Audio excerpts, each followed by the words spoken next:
Back with part 3, the Dryad of the Woods, chapter 3, Generator.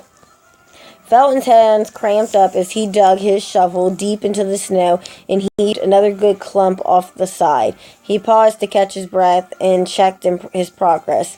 He could just make out the top of his black SUV, completely submerged, thick ice and snow swallowing it and everything else around. A mound next to it signified the top of Carol's truck, with Alex and Sam's vehicle further down the line. To be honest, I'm sorry, but I'd be the mean person that would not shovel out Alex's car. He'd be stuck there. The minor cut he had created was just a few feet deep. Felton traced from his car to the road before it and released a deep sigh. Even if they managed to dig out their vehicles, that didn't include the battle there was sure to be trying to clear a low enough incline to drive up on. Not to mention the snow was sure to freeze soon, making an already losing battle even worse. "I don't care," a voice yelled from the inside the lodge. "It's your effing fault why you were stuck here in the first place." Sounded like the suit was having another tantrum. "I could be in the next state by now if it wasn't for your ass. Back off for now." Felton decided to call it quits for now and made his way back inside. The snow had managed to burst through the doors and into the lobby, submerging all within sight. He had already cleared enough room for them to close again, but they didn't seal completely. The furniture of the lobby lay swollen by the snow, with few knickknacks clung to the crack-embroidered walls. They were lucky the damage wasn't too expensive. He reached the stairs and climbed up into the diner. "What's going on?" he asked. Sam sighed. "This damn fool's gonna get his teeth emptied if keeps yelling at this nice lady. Is what's gonna happen. Let's see you try it, Gramps." Carol was sitting at one of the booths, hugging herself. Her eyes were glossy and she had a reddened face. "Look, I already said I was sorry, okay?" "Sorry, huh?" Alex shot. "Sorry ain't gonna get us out a effing avalanche." "I said cool it, punk," Sam yelled.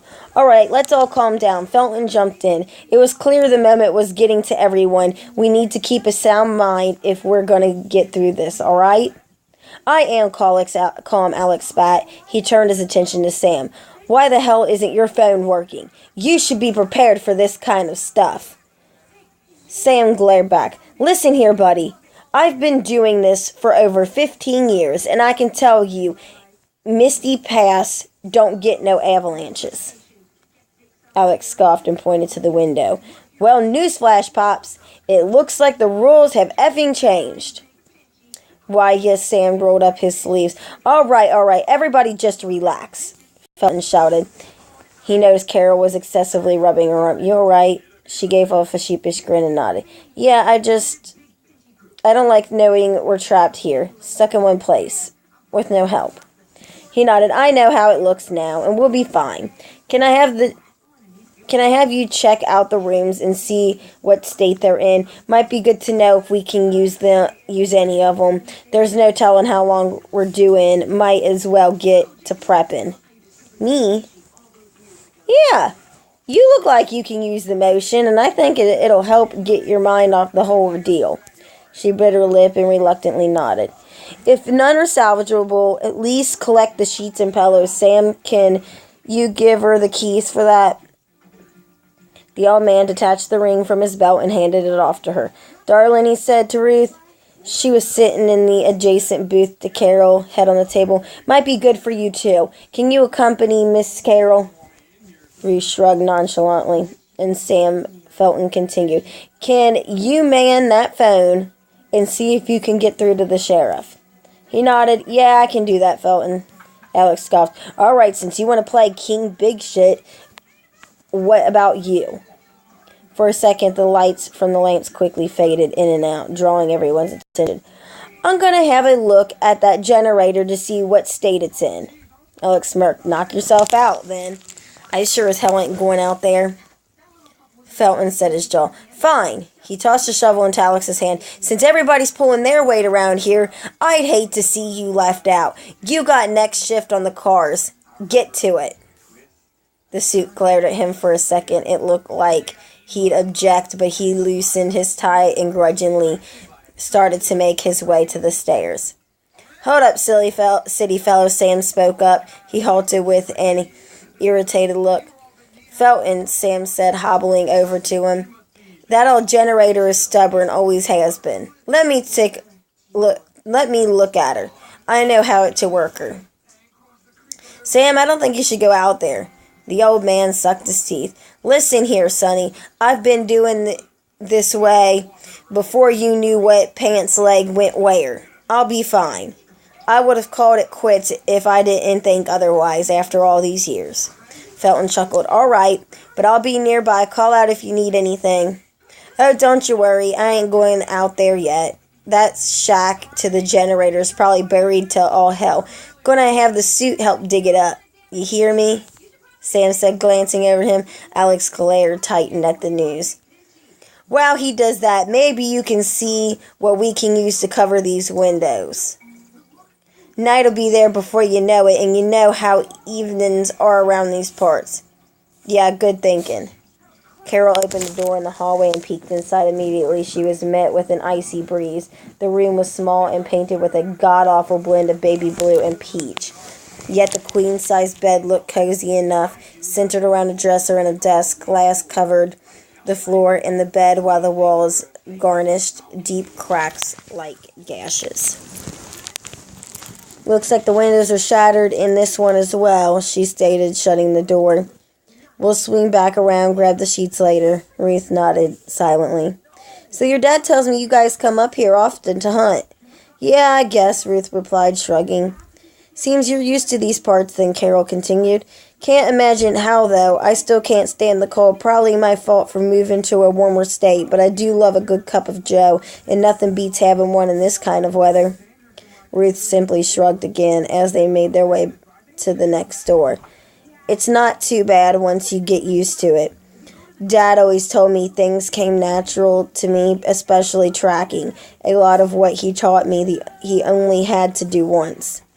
Really, maybe I would have to track down some lip balm I lost in my car.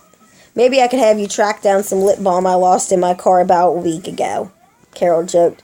Ruth snickered. She finally smiles, Carol noted with a smirk. Didn't think it would be possible. I smile? Ruth shot back. Uh-huh, Carol checked another room. So how young were you when you started tracking? 8, I think, or 9. I was old enough to know what was going on at least, and was real big on nature back then, a real tomboy. I'm lucky Dad didn't force dolls down my throat. I wish I had one like yours. He seems like a good man. Any reason you guys stopped hunting until now? She opened the next room to find it in similar state as the least. Ruth pulled a strand behind her ear. We just stopped for a while, it's all, she mumbled, heading to the next door. I don't really want to talk about it. The innkeeper Sam seems to be quite fond of you two as well, Carol brought up. Yeah, we've known Sammy for quite some time, Ruth replied with a smile. Well, I've known him all my life. I figured. He mentioned you resemble your mother a lot. You ever bring her up here too? Or has this always just been daddy and daughter time? Ruth halted. Something wrong? Carol asked, glancing back. She didn't answer, though, and briskly walked off, leaving Carol dumbfounded. I guess her mother passed away, and she doesn't want to talk about it. Which really ain't Carol's fault. She didn't know. Felton has managed to find a staple gun and started to pin the curtains to block the windows. In the background, he could hear Sam tinkering with the phone. Hey, Felton, Sam said suddenly. Yeah? I wanted to ask you how you've been holding up. Pretty well. Everything will be fine, Sam, Felton replied, adding another layer of staples for his seal. I'm sure we won't be here for long. That's not what I mean. I'm talking about after everything that's happened, with Janice. I know it's been 6 years and all. Felton paused from his ceiling and sighed. He struggled to find the words for a second. I want to say it's been getting easier, Sam, yet I'd be lying to you, to myself. Not a day goes by where I don't think about her. Hell, half the night I wake up expecting to feel her next to me, but... Sam nodded. I understand it, Felton. Same happened with me when Joanne passed. I got pretty desperate back then, even contemplated eating Bullet at one point in hopes of seeing her again. But I knew she'd never want that. All I can say is that it will get easier. Will it, though? It does if you believe it. Yeah. The toll it's taken on me is one thing, but everything with Ruth, I know it's expected. It's affected her more than shit beyond words. I can't even imagine what she's going through, Sam. Haven't had the heart to ask her either. Sometimes I feel like I've failed her as a father. Felton, she knows you'd do anything for her.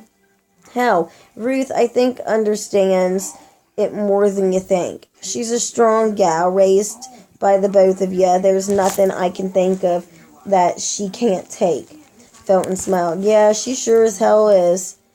But I gotta ask, you think it was wise to bring her up here? Now, don't get me wrong, I'm happy to see both of you and all, but really, why did you come back?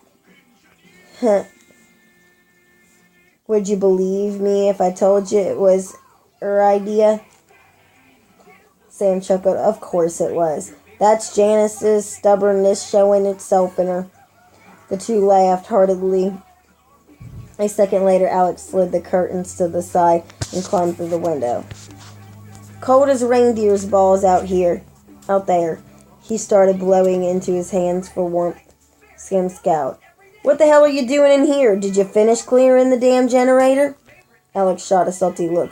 Geez, old man, can I even take a moment to warm my ass? Sam set the phone down. Looky here, Sonny. If you don't clear the path, we'll all be freezing our asses off.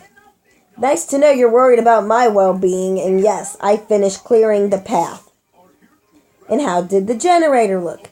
I don't know, Alex shot back. You told me just to clear the path, and that's what I did.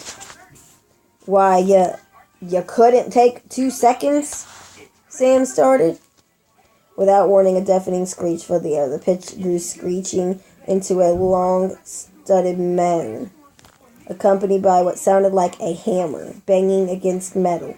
Immediately after, a thunderous boom exploded and shook the room. Jesus Christ, Sam yelled, holding his hands to his ears. Another avalanche, Alex cried out in a panic. The lamps inside the diner surged with energy to a blinding light before quickly cutting to black. In the background, the humming of the ventilation released a sickening dry cough and then dwindled down into silence.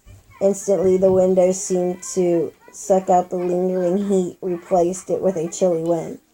Felton stuck his head out to see a thick cloud of smoke billowing from the back of the lodge. Son of a... Sam, the generator's smoking. He immediately hopped out the frame, feeling his boots sink slightly into the rigid snow. Sam and Alex followed suit, all trekking ahead. It was a difficult task to walk straight, each step forcing an exaggerated lift toward an even harder with the wind, mocking their efforts to maintain their balance. As Felton approached, he recoiled at the singe of musty smoke which forced its way up his nose and to the back of his throat. The small shack ahead was connected to the rear of the lodge. The wide trench Alex carved could be seen leading up to its door. The black smoke continued to filter out of the top like a chimney, adding a hint of ash to the snow around. What the hell did you do? Sam yelled to Alex. I didn't do shit. You told me to dig a effing path to the door, and that's what I did. That's it. You obviously did more than that. F you, old man. All right, quit the both of you, Felton bellowed. Right now we need to check out the problem instead of pointing the finger. Don't bother, Sam interjected. Best to let the smoke filter out a bit. He took a moment to spit in the snow. gobble a bit. So, what does this mean? Alex questioned. The generator will be fine eventually, right? You said it's always been stubborn, right? Sam ran his hand through his hair. Don't know. Ain't never had a flood of snow to deal with in the past. Could be something worse. Sam, I gotta look at it. Felton brought up again. We need to assess the damage now. If there is any smoke, may never clear up in time.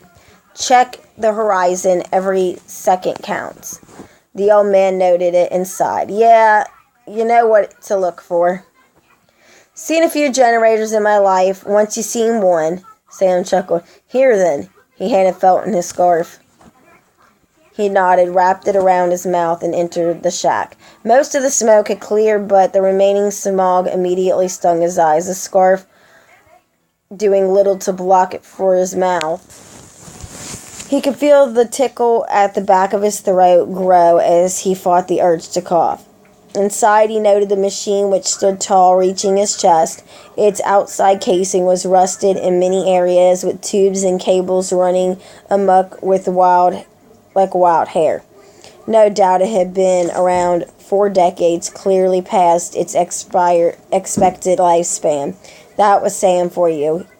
He'd hoard the corpse of a dog if it meant keeping it around. Felton began his check, opting to look at the fuel first. He found the cap, which opted to be stubborn before conceding, and peeked inside. The levels looked fine. He could vaguely see the line where the liquid reached. Fuel wasn't the issue. He decided to check the cables and followed one to the back. Immediately he froze at its side. He found a large gaping hole. What the hell? He whispered. Pieces of its hull were torn in several directions like a deep gash on a prey. He also noticed that something was sticking out one of the edges. He reached out and attempted to grab it, but the blasted piece, whatever it was stubborn to get loose. It took several pulls until he could reel it free. He tried to make it out in the smoke, but couldn't, ultimately shoving it into his pocket. Right when he did, a drop of oil hit the snow, which drew his attention. He glanced down to see a puddle inside a small dip. His eyes widened as he crouched to get a better look. It was a footprint, a trail of them to be exact, but they didn't appear to be human. They almost resembled a deer hoof. Strangely, the pattern was off. Instead of a set of 4 prints seen for a deer, there's only 2. He followed them and found that they led back to the entrance. Felton, you all right in there? Sam called out. Come on out. You shouldn't be in the smoke that long. He nodded to himself and exited. Once out, he couldn't hold back the cough anymore as he took in the clean air. How bad is it? Sam inquired. It took several more seconds before his coughing started to subside. As it did, Felton's eyes returned to the ground, noticing the tracks as they curved around the shack. Felton, you all right? Sam asked. I asked how bad it was in there. Felton remained quiet. Nothing. The tracks led to the distant tree line, where some of the forest managed to survive. Real bad, he finally answered. It's a lost cause. Sam, generator's toast. He paused to cough for a few more seconds. Sam cursed under his breath. Something got in there, Felton continued, and gutted the damn thing to hell. Something? What do you mean, something? Don't know, Sam. Something. It went to town on that generator. What was it? A possum? Sam noted, Felton's eyes still gazing at the ground. What the hell are you looking at? He asked. That trail of prints, Felton brought up, pointing to them. They were inside. They led to the generator and back out here. And so, Sam shrugged. I'm not following you, Felton. I think whatever made them might have... Alex crouched to the tracks. I'm no expert in wildlife, but these look like deer prints. You're not suggesting it was that, are you? How the hell does a deer tear up a generator? Sam scoffed. Ain't no way. He hobbled over to look. As they both studied them, Felton's eyes suddenly flashed, remembering the piece he found wedged in the side. He fished the object out of his pocket and held it up to the light. He had to blink several times before taking another look. His mind couldn't comprehend what he was gazing at.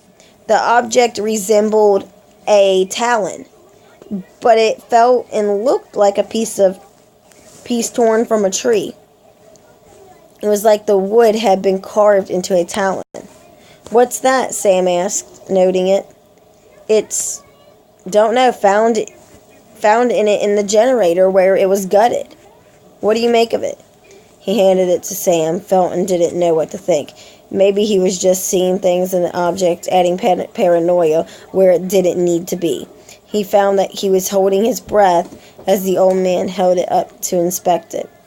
Sam sucked his teeth again. "Possum talon," he concluded. "Like I thought. Damn things."